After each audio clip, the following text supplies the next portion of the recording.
क्या देश को ये जानने का हक नहीं कि ज्ञानव्यापी मस्जिद का सच क्या है? क्या देश को ये जानने का हक नहीं कि ताजमहल मकबरा है या शिव मंदिर तेजो महाल है?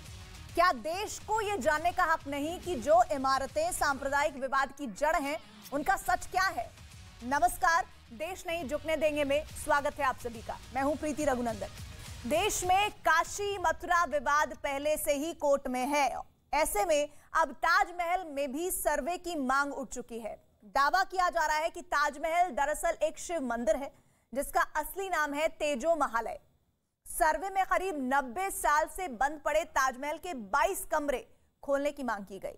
लेकिन सवाल यह है कि क्या मुस्लिम पक्ष को सर्वे मंजूर होगा, क्योंकि ज्ञानवापी परिसर में कोर्ट के आदेश के बाद भी सर्वे नहीं हो पा रहा है। कोर्ट को तारीख पर तारीख देनी पड़ रही है। सर्वे टीम का विरोध हो रहा है, हंगामा हो रहा है। अदालत के आदेश के खिलाफ सर्वे में रोड़े अटकाए जा रहे हैं। कोर्ट अब कल सर्वे की नई तारीख देगी और सर्वे के बाद यह साफ हो सकता है कि मंदिर तोड़कर ज्ञानवापी मस्जिद बनाने के दावे में कितना दम है। अयोध्या के बाद देश में एक और सांप्रदायिक विवाद हमेशा के लिए खत्म हो सकता है। ज्ञानवापी में सर्वे और ताजमहल में सर्वे की मांग ऐसे वक्त में हो रही है जब देश में लाउड स्पीकर पर अजान विवाद गहराया हुआ है और आरोप लग रहे हैं कि बुलडोजर वाली कार्रवाई सिर्फ विशेष लोगों के खिलाफ हो रही है।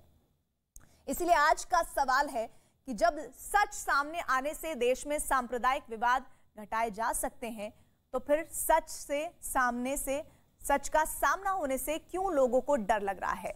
और इसी सच के सर्वे पर आज हम बात करने वाले हैं। हमारे साथ एक बड़ा पैनल इस चर्चा में जुड़ रहे हैं। सुबोही खान पॉलिटिकल एनालिस्ट मेरे साथ जुड़ रही हैं, जो इस वक्त आपको दिख रही हैं स्क्रीन पर। साथ ही विजय शंकर तिवारी स्पोक्स पर्सन है विश्व हिंदू परिषद के, वो भी हमारे साथ जुड़ चुके हैं। इसके अलावा हमारे साथ जुड़े हैं मनीष शुक्ला, भारतीय जनता पार्टी के स्पोक्स पर्सन है। आप तीनों खास मेहमानों का बहुत बहुत स्वागत। अभी दो और मेहमान हमारे साथ जुड़ेंगे, तब उनका तारुफ करवाऊंगी मैं।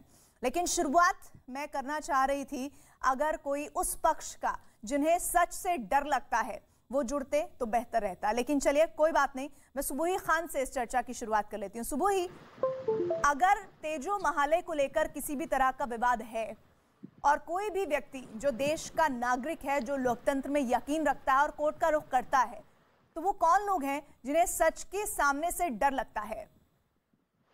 जी देखिए, मैं डेफिनेटली ये तो मानती भी हूँ और ये पूरा देश हमेशा देखता है कि एक वर्ग ऐसा है कि अपना मतलब जहां उनको होता है वहां बोलते हैं कि जी हम न्यायपालिका पे भरोसा करते हैं, और जहां भी उनकी मर्जी के खिलाफ कोई फैसला आ जाता है तो फौरन न्यायपालिका के भी फैसलों को उठा के एक तरफ रख देते हैं। इवन सुप्रीम कोर्ट के जजमेंट्स नहीं मानते। लेकिन फिर भी इस मुद्दे पर मेरा अपना पर्सनल मानना है कि ये मुद्दा कोर्ट से कचहरी से सॉल्व होने वाला है ही नहीं। राम मंदिर का मुद्दा इतने समय बाद कोर्ट से सॉल्व हुआ। मैं उसको एक मुसलमान होने के नाते अपने माथे पर कलंक मानती हूँ कि गंगा जमुनी तहजीब अगर है तो हिंदू भाइयों को कोर्ट से लड़के क्यों वो फैसला अपने फेवर में लेना पड़ा। सारी दुनिया जानती है। भूल जाइए आप थोड़ी देर के लिए सरकार, भूल जाइए थोड़ी देर के लिए आप न्यायपालिका। क्या आप भारत के नागरिक नहीं है? मैं भारत की नागरिक हूँ। अगर कुछ आक्रांताओं ने मेरे देश के साथ बुरा किया है मेरे मजहब के नाम पर, तो क्या मेरी जिम्मेदारी नहीं है कि मैं अपने हिंदू भाई बहनों का हाथ थाम के उस कलंक को समाज के माथे से भी मिटाने की कोशिश करूं और अपने देश को भी आगे तरक्की की तरफ ले जाने में सहयोग करूं? कब तक हम लोग इस मसले पर लड़ते रहेंगे? अगर हमारा एक भाई रो रहा है, कह रहा है मैं तकलीफ में हूं, तो असली गंगा जमुनी तहजीब वही है कि हम अपने भाई या बहनों के आंसू पोंछे। एक बार आंसू पोंछ कर देखिए तो सही। और उसके बाद कितने मुद्दे हैं, देश को तरक्की करने के लिए कितनी चुनौतियों से जूझना है, लेकिन हम सालों साल पुराने मसलों पर बहस कर रहे हैं। ये बहुत ही शर्मिंदगी की बात है।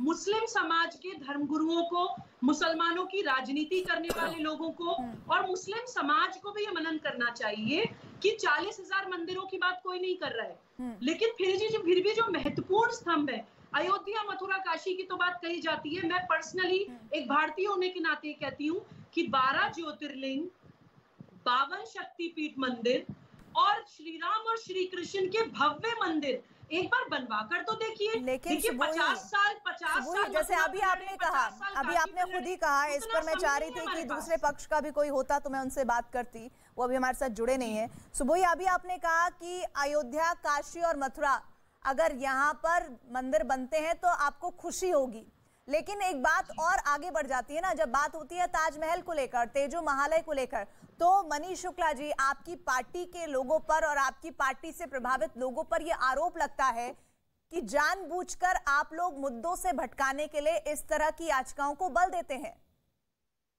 देखिए, भारतीय जनता पार्टी के किसी व्यक्ति ने रिट नहीं की है, लेकिन इस देश का कानून और संविधान प्रत्येक व्यक्ति को इस बात की अनुमति देता है कि वो कोर्ट जा सकता है, न्यायालय में जाके किसी भी चीज की प्रार्थना कर सकता है। न्यायालय उसकी प्रार्थना पर, उसकी मेरिट के आधार पर विचार करके अपना निर्णय देगा। इसमें भारतीय जनता पार्टी बीच में कैसे आ गई?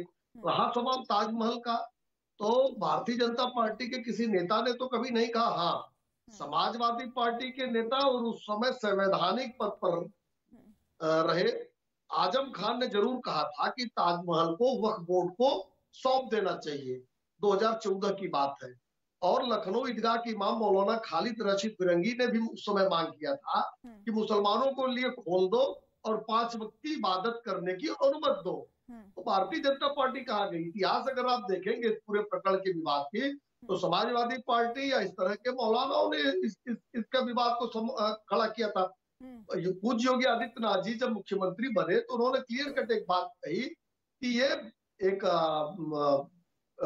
विश्व का आश्चर्य है और बनवाया चाहे किसी ने, लेकिन इसमें जो श्रम लगा वो हिंदुस्तान के श्रमिकों के खून पसीने से ये खड़ी की गई इमारत है। तो हम मुख्यमंत्री जी का जो बयान है वही अधिकृत हो सकता है, लेकिन उधर तो अखिलेश यादव उनकी पार्टी के बड़े बड़े नेता इस पे बयान देते रहे, वक्फ बोर्ड के लिए मांग करते रहे।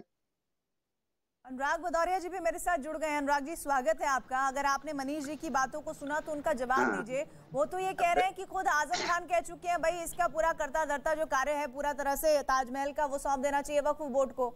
आप ही लोग पहले ये करते हैं, फिर जब इस तरह के मसले उठते हैं तो फिर आप कहते हैं कि जानबूझकर बीजेपी मुद्दों से भटका रही है।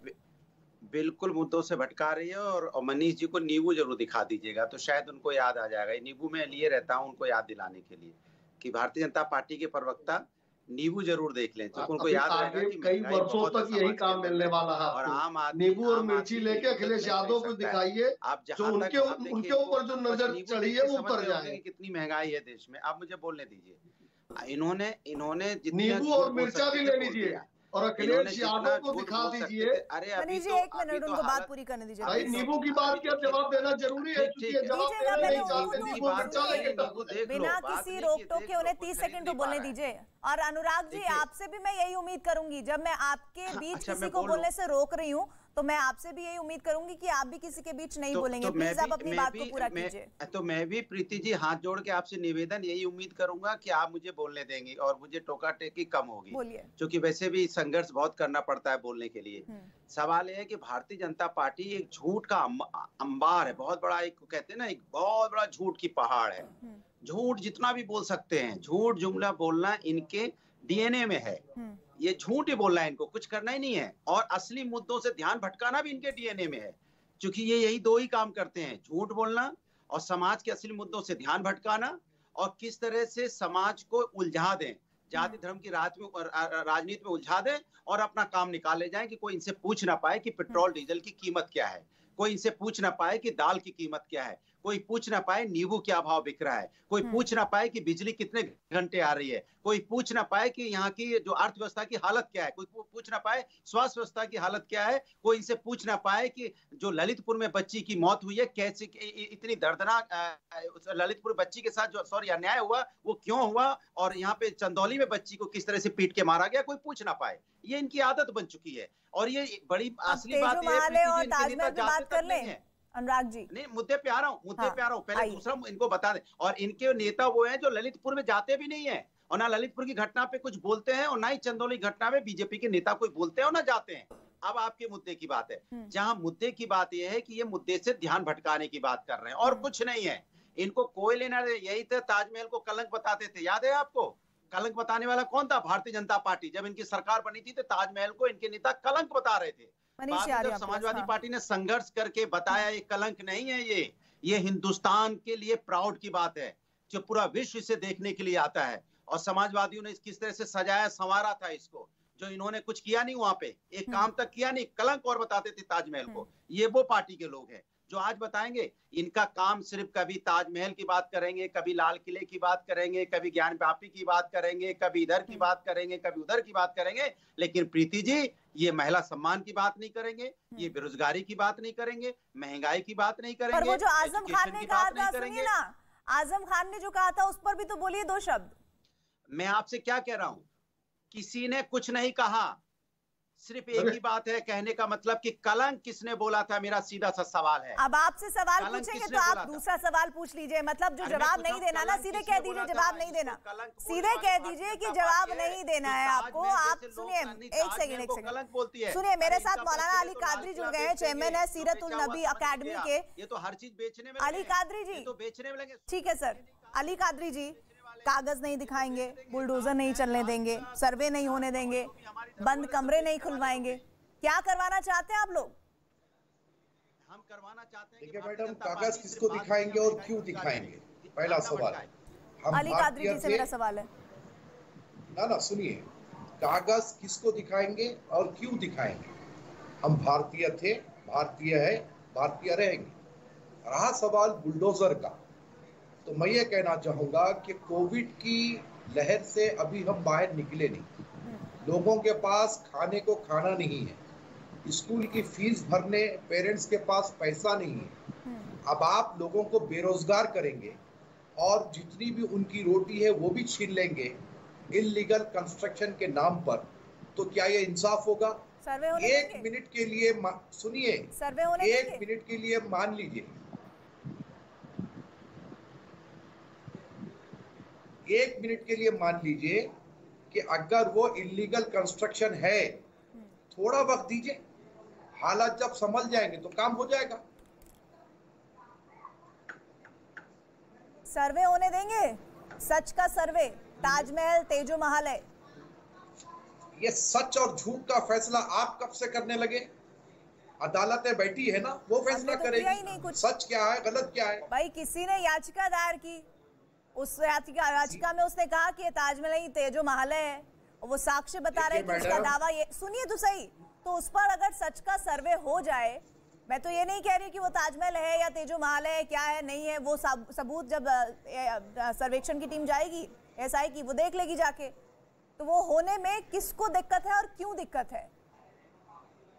देखिए मैडम, सबसे पहले तो जो है 1991 का जो ऑर्डर है, जो वर्शिप एक्ट है, उसका उल्लंघन है अगर कोई लोअर कोर्ट कोई ऑर्डर देता है। लेकिन हम कोर्ट का आदर करते हैं, अगर सर्वे का ऑर्डर है तो वीडियोग्राफी होने दीजिए, हमें कोई आपत्ति नहीं है। वो कौन लोग हैं जो हंगामा कर रहे हैं? कोर्ट में ज्ञानव्यापी में आपने देखा ना, कोई सुनवाई होने वाली नहीं है। ज्ञानव्यापी मस्जिद मामले में क्या हुआ? वहां पर टीम गई, जो कोर्ट ने टीम तैयार की, वो टीम गई वहां। पहले दिन तो होने नहीं दिया गया, बड़ी मुश्किल से वो अंदर दाखिल हुए, फिर अगले दिन बहुत ही स्थिति खराब हो गई, लॉ एंड ऑर्डर की नौबत आ गई कि कैसे काबू किया जाए। आप कह रहे हैं कि हम कब मना कर रहे हैं, तस्वीरें कुछ और बता रही हैं, आप कुछ और बता रहे हैं। मुझे ताज्जुब इस बात का है कि आप एक जर्नलिस्ट है और आप चैनल पे बैठकर मुझसे बात कर रही है। पहले दिन का सर्वे पूरा हुआ, दूसरे दिन उससे पहले वो हंगामा हुआ कि नहीं हुआ? अली कादरी जी, तस्वीरें मैंने ही दिखाई थी, उस वक्त मैं ही एंकरिंग कर रही थी, वो तस्वीरें मैंने दिखाई थी, और उस तस्वीरों में साफ दिख रहा था कि किस तरह से जुमे का दिन था। मुझे अच्छे से वाकिफ है इस बात से, और मैं खुद वहां पर मौजूद थी, जो यहाँ पर से लगातार स्टूडियो से हम तस्वीरें दिखा रहे थे। उन तस्वीरों के जरिए हम ये बता रहे थे कि कैसे माहौल टेंस था। वहां पर जो टीम गई, उसे दाखिल होने के लिए फोर्सेस की तैनाती करनी पड़ी। तस्वीरें दिखा देते हैं। आपको लग रहा होगा कि हम बहुत ही ज्यादा एक पक्ष होकर बात कर रहे हैं, लेकिन वो आप तस्वीरें तुरंत देखेंगे तो अपने आप ही दूध का दूध और पानी का पानी हो जाएगा। देखिए ये तस्वीरें आपके सामने, अगर आपके सामने न्यूज़ 18 चल रहा है तो आप देख पाएंगे ज्ञानव्यापी मस्जिद में जब सर्वे के लिए टीम पहुंची थी तो कैसे वहां पर बहुत सारे लोग मौजूद थे। न सिर्फ मौजूद थे, वो नहीं चाहते थे कि मस्जिद के अंदर दाखिल हो ये सर्वे की टीम, फोर्सेस को बुलाना पड़ा, तब जाकर जैसे तैसे वो लोग अंदर दाखिल हुए। अब बोलिए अपनी बात को, अगर तस्वीरें देख पा रहे हैं। यही तो कह रहा था मैडम कि फ्रॉम द फर्स्ट डे मैं यही कह रहा था कि बाबरी मस्जिद का जो एक बरस से जो एक इश्यू था, जो एक विवाद था, उसको सुप्रीम कोर्ट ने जो है खत्म किया और मुसलमानों ने सुप्रीम कोर्ट के फैसले का आदर किया। लेकिन सुप्रीम कोर्ट के